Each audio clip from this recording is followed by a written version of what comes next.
Assalamualaikum warahmatullahi wabarakatuh. Baiklah teman-teman, pada video kali ini saya ingin berbagi informasi mengenai perkembangan inflasi menurut komponen secara year on year, yaitu kondisi update terakhir bulan Juli 2026, di mana inflasi menurut komponen inti pada bulan Juli 2026 secara year on year itu sebesar 2,76% ya. Jadi inflasi year on year Juli 2026 menurut komponen inti itu sebesar 2,76%. Kemudian untuk komponen diatur pemerintah pada bulan Juli 2026 secara year on year itu mengalami inflasi sebesar 3,58%. Lalu untuk komponen bergejolak pada bulan Juli 2026 secara year on year mengalami inflasi sebesar 2,52%. Dengan demikian untuk inflasi umumnya pada bulan Juli 2026 secara year on year sebesar 2,88%. Di sini bisa kita lihat bahwa apabila kita melihat besaran inflasinya, maka komponen yang mengalami inflasi tertinggi pada bulan Juli 2026 secara year on year, yaitu yang tertinggi adalah komponen diatur pemerintah, yaitu mengalami inflasi sebesar 3,58%. Kemudian diikuti oleh komponen inti yang mengalami inflasi 2,76% dan diikuti oleh komponen bergejolak yang mengalami inflasi 2,52% pada Juli 2026 secara year on year.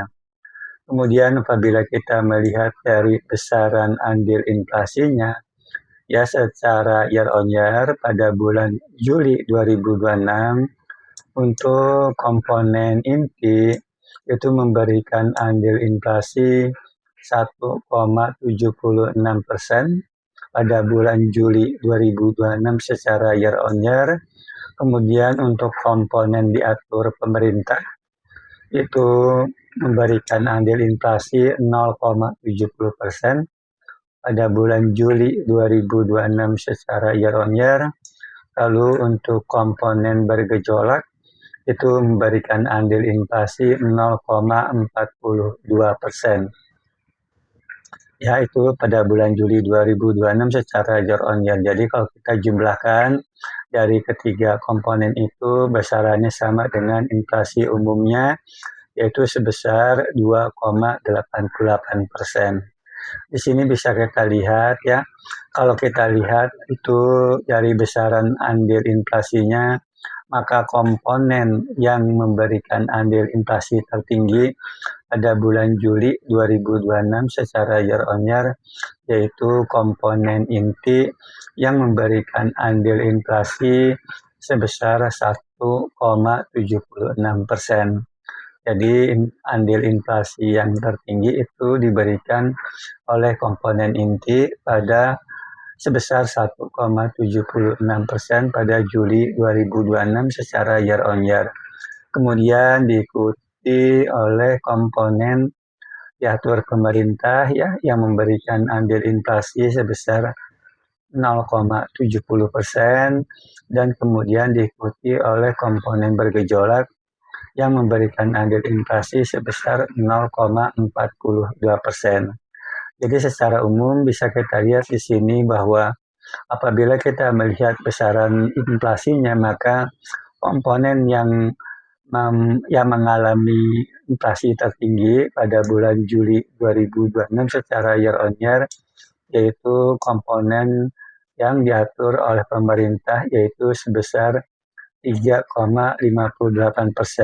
Namun apabila kita melihat besaran andil inflasinya, maka komponen yang memberikan andil inflasi tertinggi pada bulan Juli 2026 secara year on year, yaitu komponen inti yang memberikan andil inflasi sebesar 1,76%. Kemudian untuk komoditas yang dominan memberikan andil inflasi pada bulan Juli 2026 secara year on year untuk komponen inti, yaitu diantaranya adalah kenaikan harga emas perhiasan, kenaikan harga minyak goreng, kenaikan nasi dengan lauk, kenaikan harga telepon seluler, kenaikan biaya akademi atau perguruan tinggi. Sedangkan untuk komponen harga yang diatur oleh pemerintah, komoditas yang dominan memberikan andil inflasi pada bulan Juli 2026 secara year on year, yaitu kenaikan harga bensin, kenaikan tarif angkutan udara, kenaikan harga sigaret kretek mesin, dan kenaikan bahan bakar rumah tangga. Yang terakhir adalah untuk komponen bergejolak, ya ini ya komoditas yang dominan memberikan andil inflasi pada bulan Juli 2026 secara year on year, yaitu kenaikan harga beras, kenaikan harga daging ayam beras, ya, kenaikan harga cabai merah, dan kenaikan harga daging sapi ya. Mungkin itu saja ya yang bisa dapat saya sampaikan. Wassalamualaikum warahmatullahi wabarakatuh.